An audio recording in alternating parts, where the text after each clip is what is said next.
Hello my Juicy co-creators, Lilou here. I'm on the Juicy Living Tour Europe today in Budapest in Hungary. This is unfortunately one of the only interviews right now. I'll be coming back to Budapest because I know a lot of you are watching this show from this beautiful country. Today we're on one of the most famous bridge in the city center. I'm here with Tamás today, and this is going to be translated. You're going to have a voiceover. We have a translator that are going to help us. So thank you for joining us and talking about many things. We're going to talk about altered state of being, of consciousness, of telepathy, of all those wonderful research that you have done.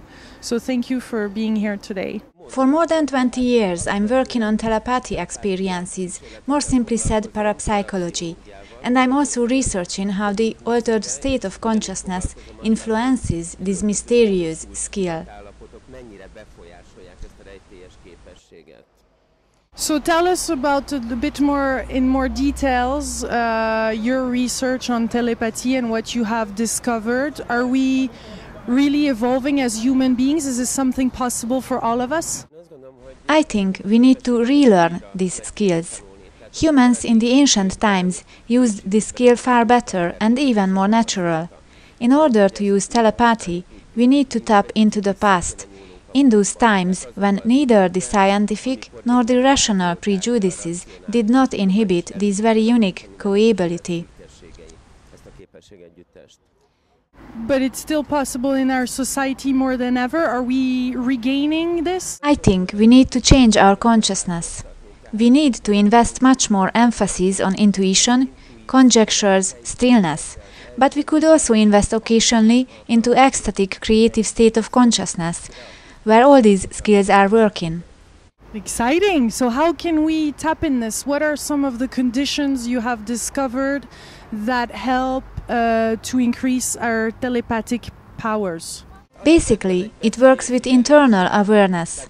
We have to learn about those meditational techniques, when one can hear those quiet voices, so the essence is more visible for us. Very simply said, we need to calm this civilized, noisy and troubled environment around us. For this, there are also equipments, different variety of technical options. How can we distinguish the real voice from other type of noises? Because there is the imagination too that have two sides to it. It can be our maybe inner beliefs that could obstruct, or that could change a little bit. That could. My question is, how can we make it? How can we receive a clear telepathic message without other type of noises? It is very difficult to distinguish, because it is like the content of dreams. Our dreams also containing our experiences, fantasy, but also contains intuitions, informations from the future. So I think on one hand one need to have a healthy humbleness, not to exaggerate these things, but on the other hand one need to have openness in order to recognize the real messages. In some way this is a skill. However, it is difficult, but it is a skill that can be learned. Dolphins are capable of telepathic exchange. They're pure beings. They're so beautiful. For them it's very easy. There is nothing that can I can't find the word, avoid or not make them receive that telepathic. For dolphins, are we becoming kind of like dolphins as human beings, do you think? I think we should not separate the mental state of animals and humans. These connections are existing even between humans and animals. What the question is that we need to loosen our human thinking, our imagination, and we should try to be one with this ocean. When we talk about consciousness, it is something like a sea. I truly trust that humans will be able to live on a more simple way, if you like, just like the animals. So somehow our telepathic capacity is also linked to the universal field and how much it opens up and how many human beings are connected to this. So it's also related to external factors and to a certain alignment in the universe too, possibly? I think the universe is a mental phenomena, just like in Buddhism or Oriental philosophies. Everything which appears to be the matter, that is the illusion. We live in such a dream in our awakened reality, which actually hides that we have more freedom. So, all this wholeness we live in seems to be mental. There is no later after the 21st of December 2012 or after a particular event that it will be easier for us to tap into this. We are always on this field. The fundamental nature of the existence is the collective consciousness, which itself is the universe. And the human mental state is actually the barrier not to see this. We do not need to learn skills, but rather we need to forget and simplify those mental states, which function is to hide this whole from us. So we can say that this is potentially within us. We are also part of it, but just like a dream, we forget about this. So our task is easy. We simply need to reverse back to the natural reality.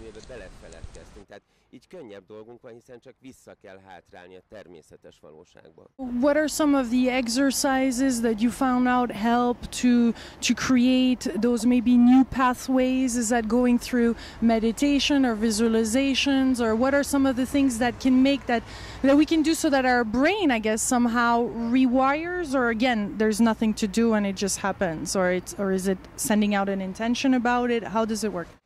Yes, there are practices, just like in Buddhism. It is the process of emptying the mind. Generally, we are unable to control our own mental processes.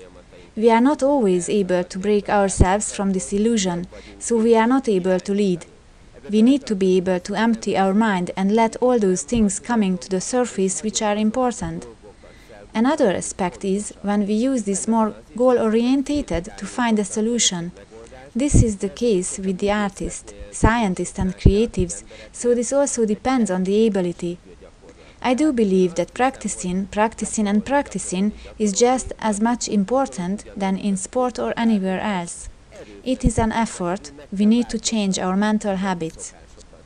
Somewhat medium and psychic use those techniques. Would you say that they tune into some of those waves to know what's happening? I think that not only physical beings are living in our universe, but just as our consciousness can extend into other dimensions, in these fields other beings or entities are also existing. How much a medium or psychic can tune into this field depends on each medium's or psychic's unique skill. Many times, intuition and empathy is being used. In some cases, when they are able to separate their own mental state from the actual case, it is possible for them to tune into other worlds. This is what I call a higher channeling, which can bring valuable information from higher levels. Át tudnak látni, át tudnak hallani másik világokba. Na ezt gondolom én egy olyasfajta közvetítésnek, ami magasabb szintekről hozhat információkat. For you, are all those different life and time lives happening at the same time? Time is a very difficult definition, not only in physics and physical existence, but even more in parapsychology. Our time dimensions goes from yesterday to tomorrow, from the past towards the future, and we only live in the present. Our mind has got a certain level where the things are happening in the same time, and this is very difficult for the human mind to fit together. As I see this, we live in more worlds in the same time. This is a lower dimension where we see through a tube, so we can see things are happening in a linear way. But in the same time, another self of us is simultaneously clear about past and future, which is changing as we decide. These are very difficult things which are not waiting for decoding, but more for an immersion, empathy, for a harmony which can be found in the animal world. I saw you in an earlier question put your hand in the heart like this. Is it, does the connection start from there or happens from here to go into higher state of consciousness, go into the field? When we put our hands on our heart, we are tuned more into the feelings than into the mind. And this is crucial, because one of the biggest disadvantages of the human thinking is that it is led by incorrect emotions. When the emotions and feelings are incorrect, then the mind is not straight. It is not possible to think clear. In this case, the emotions are leading, usually in the direction of explanations. So this is an unworldly condition. When one speaks from the heart, and if someone believes in letting the subject go through himself while speaking about it, then probably more serious thoughts will arise in. More and more people speak, and teachers and experts and scientists, about the powerful wisdom of the heart, and that our society is moving from just the head into the heart. But you're saying, and it's important to mention it again, that it's about balance between the mind and the heart. In order to immerse into clear thinking, we need to become unworldly. We need to be able to love things, to be happy about existence. I also write poems, and obviously I do use other tools for writing a poem, and again other to write a scientific paper. I think that because a poem has got a pure and genuine empathy, it can give far more for us than any psychological study. But we can also link these two together. Despite that it sounds awkward, even in science we can use the same compassion, the soul. This gives a purpose to the whole, and it is a much higher level of transmit.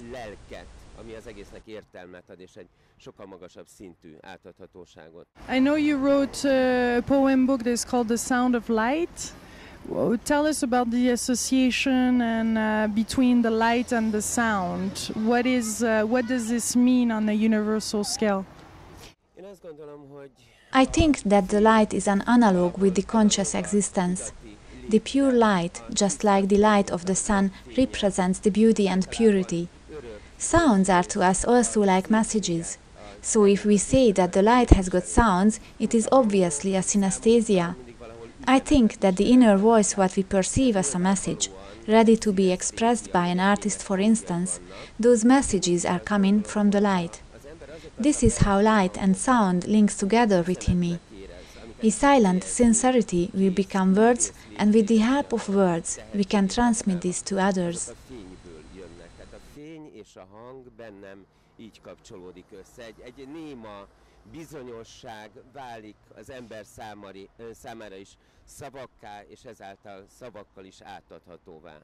You have worked with, I've heard or read that with Ervin László. Could you tell us what was your relationship with him and what you've learned? And because obviously he's well known internationally, so we would love to hear more about your work with him. I know Ervin László over 2 decades now. I could say this is also a very close working relationship. He is well known about his theory regarding the psi field, in other words, akashic field. The other link is that he is part of the Szintézis University, of which I am the director, and he is the main scientific patron. The third line beyond our friendship is that we both have the similar idealist philosophy that things can be better, we can correct them, we can rethink them. Ervin was nominated to the Peace Nobel Prize. I highly respect that pure ideology what he represents, and I do feel that I also hold this view within me. Azt az ideológiát, azt a tiszta, szinte gyermek, ilyen szép ideológiát, amit ő képvisel, nagyon tisztelem, és valamilyen szinten magamban is érzem. I would love to meet him and interview him one day. I don't know where he lives, if it's in the US or now in Budapest. Sending my warmest wishes to him. Where do you think Hungary is in its consciousness? How is spiritually received here? What is your general field of Budapest and Hungary? Because as you know, I'm touring around Europe and I love to hear feedback about the countries and to give also that feedback to everybody watching around the world. I was born here, grew up here. Without any political and nationalistic aspect, this world is beautiful for me. The Hungarian language is beautiful, and I'm happy to be able to write my novels and poems in Hungarian. The creativity of Hungarians is famous throughout the whole world. I'm not sure whether we can link the nation and spirituality together, but in Middle Europe, Hungary is the most vibrant country. Regarding those researches, I'm also involved with.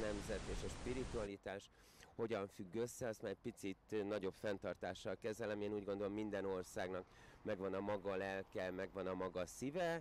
Tény az, hogy Közép-Kelet-Európában talán Magyarország az, ahol pillanatnyilag legintenzívebben foglalkoznak olyan kutatásokkal, mint én is. So let's finish by a message that you would like to give to people watching today, something that is really important for you to share. Maybe it's to summarize something that you have already said, but tell us about the core of your feelings, of a message, of a call to action maybe that you have to people watching this, obviously from all around the world. I would start from here. I would only express my wish to become more happy human beings. Despite of sufferings, this existence of being is such a great pleasure. That certain light is shining on us all the time. If one looks at this life from this perspective, this is the most he or she can do for the best outcomes of things. Things are starting at the heart, and they return back to the heart. If this here feels great, everything feels great. If something does not feel right here, the other things are only little details. So please enjoy this wonderful opportunity and be grateful for the existence. Thank you my beautiful co-creators. I hope this was a juicy conversation. There's not too many right now in Budapest. This is a very unique one. I promise I will be back here. I've received many of the emails of people, suggestions, and it's gonna happen. I'm excited. I send you lots and lots of love. I hope you feel inspired by this. Thank you for your support, your donations, your joy spreading these videos all over the place. I love you! Much love! Bye!